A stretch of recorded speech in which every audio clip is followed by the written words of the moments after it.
You're watching Public Comment, Sean O'Connor's video diary vlog focusing on politics, culture, and self. Good day, folks. I want to talk more with you about my notion of vlogging and my absolute fascination with this beautiful medium. Like I said yesterday, I care very deeply about preserving records of personal contemplations as a way to better understand the self in relation to society, environment, and time for both contemporary social purposes and journalistic historical purposes. Now I wonder, what does it mean to really know somebody? And I mean the person beyond the sales pitch, though not necessarily excluding the sales pitch, because I realize and appreciate that we are all, in part, the work that we are so passionate about. Some people can't relate to my love for commercials and ads. Really, I enjoy them in so many respects. I don't mind that somebody would like my money. I only mind if that's all someone cares about with respect to his or her interaction with me. So, commercials and ads for products which are of high quality, I actually find them inspirational. They make me feel a part of a culture, society, a part of improving conditions. Still, there is much to be troubled with when it comes to how we approach our productivity, consumerism, materialism, commercialism, capitalism, etc. Think, for example, of what goes behind the production of our most cherished electronics. And it's not just Apple, where worker suicide in China has been a widely reported issue over the past decade. That's not the only case where we see abuses and exploitation of workers. It's an issue with Samsung as well. There's an interesting USA Today article recently written by, and I apologize if I pronounce these names incorrectly, Pham Thi Minh Hang and Joseph D. Gangi. And here's what they write. It's worth thinking about. Quote, "Our organizations explored this hidden story by conducting in-depth, open-ended, confidential interviews with 45 women who work on the assembly lines at 2 Samsung factories in Vietnam. What we found was shocking. All the workers we interviewed reported that they experienced episodes of dizziness or fainting at work. High noise levels violated legal limits. After standing at work for 70 to 80 hours a week, they reported pain in their bones, joints, and legs. Not a single worker we interviewed received a copy of her work contract, a violation of Vietnamese labor law." End quote. Again, that could be found at USA Today. Of course, I'll link you to it. There's also, by the way, Huawei. We know that company is deeply embedded in and subsidized by a totalitarian communist regime in China. So, the three titans of the smartphones, they really give us this amazing technology at the expense of extremely unethical practices. Bringing this back then to knowing a person. I wonder, what's the relationship between the degree of permissiveness humanity on a global level possesses with respect to the exploitation and harm behind the production of its most cherished technology and possessions, and perhaps the degree to which we really hold back from understanding our humanness, our souls, our sense of selves. I must report to you, I felt really, for the first time since I began this vlog, just a short 3 weeks ago, a bit of insecurity this morning, trying to wrap my mind around the sense of my purpose here, especially in some kind of marketable expression about it. What the hell am I really doing, and why am I doing it? That's what I wondered. And I worried if I came across to you as too professional for the medium somehow, or too unprofessional, too informal. And I found comfort in thinking of this vlog that I recently watched by a gentleman who goes by the name Daniel D.C. Becker. And of course, I will link you to his channel. He began a vlog to document his experience with colon cancer.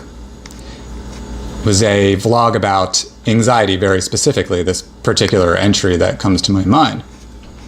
And in this vlog, he opens up about his temptation to delete the vlog he's making, or at least not share it. But he stops himself from doing that. It's a cancer vlog number 71, Anxiety is the title. And here's what he says. He says, I don't want to hide this aspect of myself. He says that to do so, quote, feels like giving up. So I'm going to put this out there. This is me, for better or worse. That's what he says.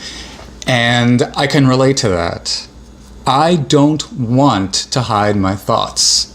I mean, I don't feel a need to tell you everything. Not at all. But that does raise a question, doesn't it? How does one decide that which one should share? After all, privacy too is a wonderful value. I believe privacy is a part of one's sense of self. And that the choice of keeping this or that private is additionally what contributes to a sense of self. But how then do I decide what goes into the private category and what gets placed into the share with the rest of humanity category? This, of course, addresses a wider issue, I believe, that issue of those aspects of ourselves we keep to ourselves. Some people perhaps, ironically, could actually focus on sharing less and could overwhelm us, inundate us with more of themselves than we might want to know. But the question of what about others we are curious about, I think that's an interesting issue too. From my point of view, as I'm thinking of it now, the thoughts that I like to share are the ones, oh, sorry about the sound, I accidentally kicked something there. The thoughts I like to share are the ones I find have been best vetted, or that I've vetted meaningfully. Thoughts I feel a degree of confidence in sharing. Opinions I have confidence in.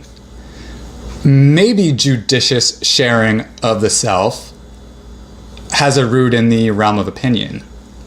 That is to say, we have put enough thought in some aspects of ourselves to have some degree of logically, factually supported opinion on that topic. That's my theory, at least as of now, on the matter. I think it may make some sense, and I think also it does connect to the social media concept. Like I said yesterday, vlogging in particular offers a counterbalance to tweeting on social media. Counterbalance also to Instagram. Vlogging potentially offers more deeply contemplated, thorough, longer-winded thought.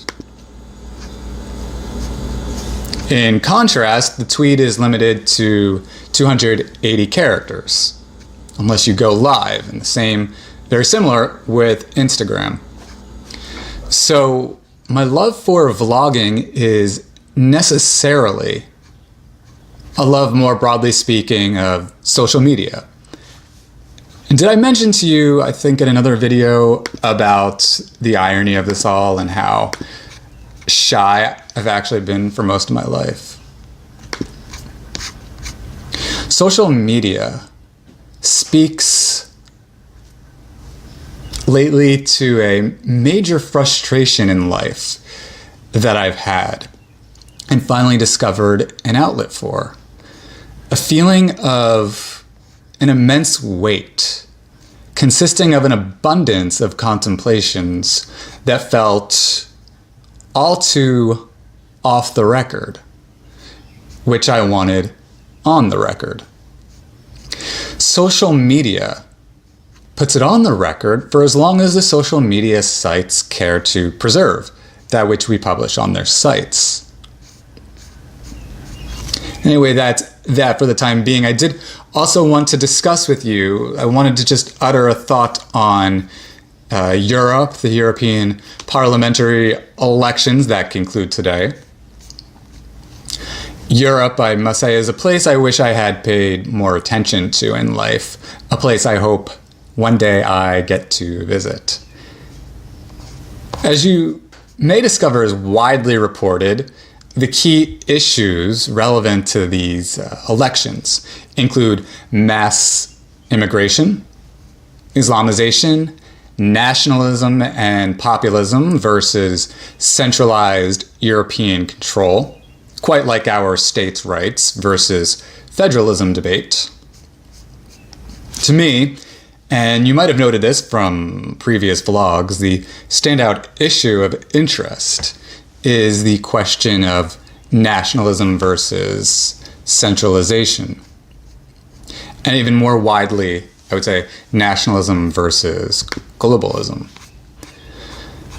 A question which has long been on my mind is this: what is the moral basis for the special distinction that we call country of fragmented political entities, regions, etc.? To be clear, I am not asking what the purpose of government as such is. That's an entirely different question. From an evolutionary perspective, of course, I think country or nation does make sense. Humanity spread itself out, and the question of order and resources loomed. However, as global international society sophisticates and deepens, its connection through communication technologies and improved alliances, I do think we ought to re-examine what we mean when we identify with and distinguish ourselves nationally and beyond the context of laws we are subject to, beyond the jurisdictional context, that is to say. Ideology and philosophy, of course, are key as much as economic integration is. Alliances and unions like the United States or the European Union speak to certain constitutional and fundamental values and principles that in theory or in legal practice are supposed to be shared. Postmodernism has complicated this. Even if not in fact the actual intention of postmodern philosophers, I think notions of extreme relativism are severely prone to fragmentation and nationalism. Ironically, even extreme individualism. I say this as an individualist myself. The point is this: I believe there is a sort of global philosophical pressure in the realm of identity, the protection of individual autonomy, and reconciling that with universal interests. What compels us to say, this land must be American land, or French, or Chinese, or Kenyan, or Russian, etc.? And what justifies that? How much less compelled would people be to lean towards increasing nationalism where they live if economic anxiety were no longer an issue because... it looks like I had a little writing glitch here. But I wanted to ask, how much less compelled would people be to lean towards nationalism if economic anxiety were no longer an issue? How much of nationalism is directly fueled by economic anxiety? And what of this impulse, therefore, to defer to tribalism? Now, I really can't speak to so many of the factors specifically pertaining to Europe, and especially with respect to these current parliamentary elections within the European Union. I'm not really educated on this topic so much, but we know that Brexit is in recent memory. We know that the United Kingdom has done away with Theresa May as the political leader, the Prime Minister. How much of all of this is to do with economic anxiety, trade frustrations, impact of mass immigration, and just that question of resources available as we watch this shakeup? I wonder if we were to look at this all as universally as we could. You know, my wife was saying something to this effect to me yesterday while discussing this book she's reading. Maybe you've heard of it, Blaming the Victim by William Ryan. She mentioned when discussing the book, thinking about isolated issues as things which could happen to any of us. So trying to examine things in a universal way, then. And then thinking, therefore, not so much just saying, oh, well, here's this incident over there, but here's an issue which could happen anywhere.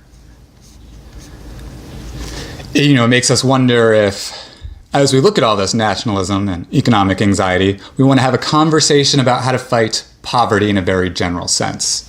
Yes, I realize this is a loaded issue, but I could tie this all back to what I said at the beginning of this vlog.